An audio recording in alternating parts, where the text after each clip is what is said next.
উপস্থিত সকল গৌরবকে কৃষ্ণ ভক্তবৃন্দের শ্রী চরণে আমার কোটি কোটি ধন্যবাদ প্রণাম।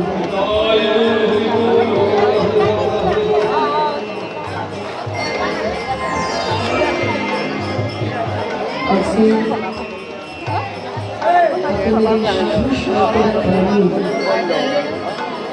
এই হরিমন্দিরে প্রাঙ্গণে এই যে মঙ্গল হরিনাম সংকীর্তনের আয়োজন করা হয়েছে, এই হরিনাম সংকীর্তনে ভক্তের দিকে ভগবানের দিকে আজকে আমরা ভক্ত ভগবানকে কাছে পেয়েছি।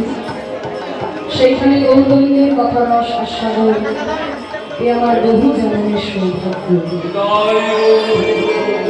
যার কথা তিনি শুনছেন রাধা গোবিন্দের পিতায় নিতাই গৌরীর পিতারা এবং আপনাদের চরণ ধুলিতে এই অঙ্গনটি যেন আজকে মধুর বৃন্দাবনে পরিণত হয়েছে। ভাবলেন আমার গৌসুন্দর কলিযুগ পাবন অবতার হয়ে আমাদের মাঝখানে অবতীর্ণ হয়েছে। সংকীর্তন পিতা আমার গৌর হরি আমাদের মতো করে হয়তো জীবকে উদ্ধার করার জন্য সেই গোলক হয়ে আমাদের মাঝখানে তিনি অবতীর্ণ হয়েছেন।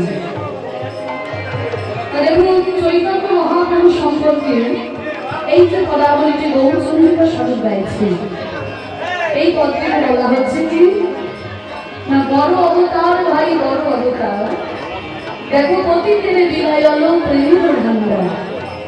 মহাপ্রভুকে বলা হচ্ছে বড় অবতার। কেন বলো? মহাপ্রভুর আগে তো কত বড় বড় অবতারই আমাদের মাঝখানে এসেছে। দশাবতারের মধ্যেই কত অবতার রয়েছে, আরো কত অবতার হয়ে তিনি এসেছেন। ওই কাউকে তো বড় অবতার বলা হলো না, মহাপ্রভুকে বলা হচ্ছে বড় অবতার। এই যে মায়েরা মহাপ্রভুকে বড় অবতার বলা হচ্ছে তার অনেক কারণ আছে। কারণ চৈতন্য মহাপ্রভু অবতারের ফলে আমাদের বাংলার বুকে বিশেষ বিশেষ কিছু পরিবর্তন ঘটেছিল। কি কি পরিবর্তন হয়েছিল? এই যে পদাবলীটি গাইছি গৌরচন্দ্রিকা স্বরূপ, এই পদাবলীটিতে বলা হচ্ছে কি বলছে না বড় অবতার ভাই বড় অবতার। কেন না পতিতের বিলায়ন প্রেমের ভান্ডার। মহাপ্রভু কি করছিলেন না যারা আমাদের মতো পতিত জীব, যাদের কথা কেউ কোনোদিন ভাবে নাই, তাদেরকে নিয়ে চৈতন্য মহাপ্রভু ভেবেছিলেন। তাহলে আমি এখান থেকে মনে করা হতো কি না যত শাস্ত্রীয় সম্পদ যত ভালো ভালো জিনিস সব ব্রাহ্মণ আর কায়েকদের জন্য, বাকি সবাই অমানুষের জন্য। কি বলো এইরকম একটা ধারণা আমাদের সমাজে ছিল কিনা? ছিল তো যে যত শাস্ত্রীয় সম্পদ যত ভালো ভালো জিনিস সব ব্রাহ্মণ আর কায়েকদের জন্য, বাকি সবাই অমানুষ। কিন্তু এই ধারণাটা চৈতন্য মহাপ্রভু ভেঙে দিলেন যে না, হরি নামে কোনো ভেদাভেদ নাই, কৃষ্ণ নামে কোনো ভেদাভেদ নাই। ওরে জেনে রাখ ব্রাহ্মণ হয়ে চন্ডাল হয় যদি কৃষ্ণ তেজে, আর মুচি হয়ে শুচি হয় যদি কৃষ্ণ ভজে। এই যে কথাটি চৈতন্য মহাপ্রভু বলছেন বাবা। দেখুন আজকে 2024 সালে দাঁড়িয়ে এই কথাটা মেনে নিতে আমাদের কোনো অসুবিধা নেই। কিন্তু আজ থেকে 500 বছর আগে যখন মহাপ্রভু কথাটি বলছেন তখন তার সমাজ এতখানি উন্নত ছিল না। সমাজে মানুষে মানুষে এতটাই ভেদাভেদ ছিল যে ব্রাহ্মণ সূত্রের ছায়াও পর্যন্ত ডিঙিয়ে যেত না। কোন সূত্রের ছায়াও যদি ব্রাহ্মণের গায়ে লেগে যেত, সঙ্গে সঙ্গে ব্রাহ্মণ গঙ্গার জলে গিয়ে স্নান করে আসত। এইরকম একটা সময় দাঁড়িয়ে যখন মহাপ্রভু বলছেন ব্রাহ্মণ হয়ে চন্ডাল হয় যদি কৃষ্ণ তেজে, নবদ্বীপের ব্রাহ্মণ সমাজ নিমাই থেকে আঙুল তুলল, নিমাই তুমি কেমন কথা বলছো? তুমি একজন ব্রাহ্মণের সন্তান হয়ে কথা বলতে পারছো? আর নিমাই তো আমাদের মতো সাধারণ সাহস মানুষ ছিল না। নিমাই হচ্ছে মহাপণ্ডিত। সঙ্গে সঙ্গে নিমাই শাস্ত্র দেখিয়ে দিল যে দেখুন ব্রাহ্মণ আমি যে কথা বলছি আমার মন করার কথা নয়, শাস্ত্র প্রমাণ রয়েছে। কারণ পুরাণে বলা হয়েছে চন্দ্রালোপী দ্বিজ শ্রেষ্ঠ হরিভক্তি পরায়ণ, হরিভক্তি বিহীনস্ত দ্বিজ অপি স্বপ্রচার হল। বলছে চন্দ্রালোপী দ্বিজ শ্রেষ্ঠ, চন্দ্রালোপী মানে চন্দ্রালের থেকেও, দ্বিজ মানে ব্রাহ্মণ শ্রেষ্ঠ, অবশ্যই শ্রেষ্ঠ। কিন্তু ব্রাহ্মণ বংশে জন্মগ্রহণ করলেও ব্রাহ্মণ শ্রেষ্ঠ নয়। সে ব্রাহ্মণ বংশে জন্মগ্রহণ করেছে, জীবনে কোনদিন গায়ত্রী মন্ত্র উচ্চারণ করে না। সে ব্রাহ্মণ মানুষে জন্মগ্রহণ করেছে, জীবনে কোনোদিন নারায়ণের চরণে তুলসী পাতা দেয়নি, ওই বেটাকে আম গাছে ডালে তুলে রেখে দিয়েছে। এমন ব্রাহ্মণ অনেক আছে। তা বলছে সন্তানের থেকে ব্রাহ্মণ শ্রেষ্ঠ, কিন্তু কোন ব্রাহ্মণ? হরিভক্তি পরায়ণ। যেই ব্রাহ্মণ হরিভক্তি পরায়ণ, কৃষ্ণ ভক্তি পরায়ণ, সেই ব্রাহ্মণ সন্তানের দিকে শ্রেষ্ঠ।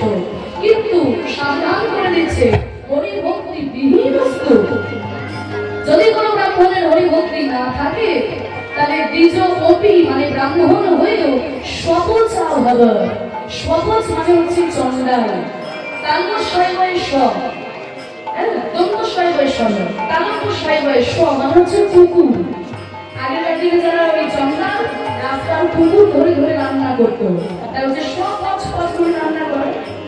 তাই বলছে যদি কোনো ব্রাহ্মণ তার হরিভক্তি পরায়ণ না হয়, তার থেকে চন্ডালকে আমি শ্রেষ্ঠ বলে মনে করি। শুধুমাত্র তাই নয় বাবা, 18 পুরাণের মধ্যে শ্রেষ্ঠ পুরাণ শ্রীমদ্ ভাগবত পুরাণে প্রহ্লাদ মহারাজ পর্যন্ত বলেছেন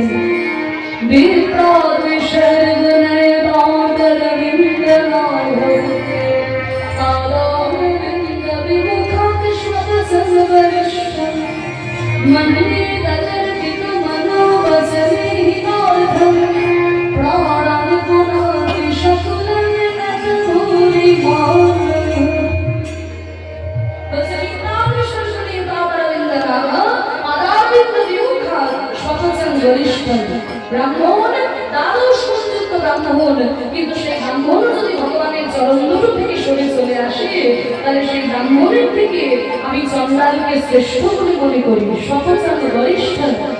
তবে কোন চন্ডাল? সব চন্ডাল বলার নাই কিন্তু বাবা। হ্যাঁ, যেই চন্ডাল রাস্তা ধরে চুল্লুকে উল্টে পড়ে থাকে, সে তার শ্রেষ্ঠ হতে পারে না।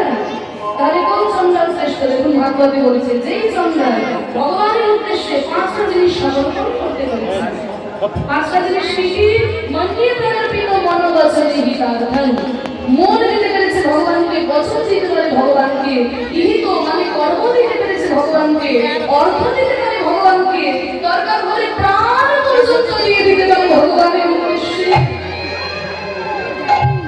এইরকম যদি কোনো ভক্ত কোনো চন্ডালের ঘরেও জন্ম নেয়, তবে ওই হরিভক্তি বিহীন ব্রাহ্মণের থেকেও এই হরিভক্তি পরায়ণ চন্ডালকে আমি শ্রেষ্ঠ বলে মনে করি।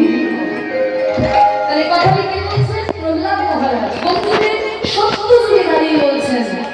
তাহলে দেখুন বাবা, খাতা কলমে সবকিছুই লেখা ছিল, শুধু প্রয়োগে ছিল না। প্রয়োগে কে শিখিয়েছেন? প্রেমিক ঠাকুর আমার গৌরাঙ্গ সুন্দর। আমাদের মতো প্রদীপজি যাদের কথা কেউ কোনোদিন ভাবে নাই, তাদেরকে নিয়ে চৈতন্য মহাপ্রভু ভেবেছিলেন। সমাজের অবহেলিত, সমাজের পদদলিত মানুষ, তাদেরকে রাস্তা থেকে তুলে নিয়ে মহাপ্রভু গোল দান করেছিলেন। তা সেই নিত্যানন্দকে, সেই গৌরাঙ্গকে যদি আমরা না ভজি, তাহলে যে ঘোর পাপী হয়ে যাবে। এই হরিনাম দিয়ে জগৎকে তারা উদ্ধার করেছিলেন বাবু। এই হরিনামের এত মঙ্গল মহাপ্রভু বললেন কি? শ্রেয় কৈরব চন্দ্রিকা বিতরণম। শ্রেয় মানে মঙ্গল, কৈরব মানে শালুক ফুল।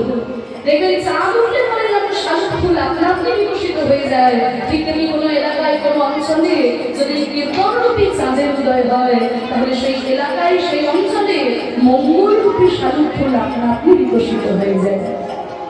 এই হরিনামের প্রতিধ্বনি যত দূর পর্যন্ত যাবে, সেই এলাকার মানুষ তো বটে, কীট পতঙ্গ পশু পাখি দানব দানবী কেশর কেশরী যা কিছু আছে না কেন সবার মঙ্গল হয়ে যায় একমাত্র এই হরিনামের মধ্যে দিয়ে।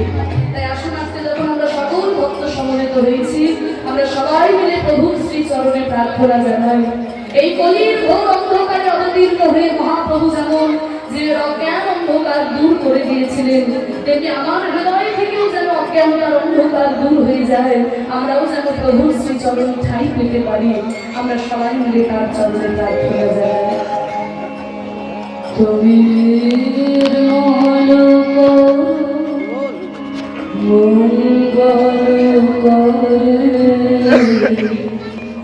Oh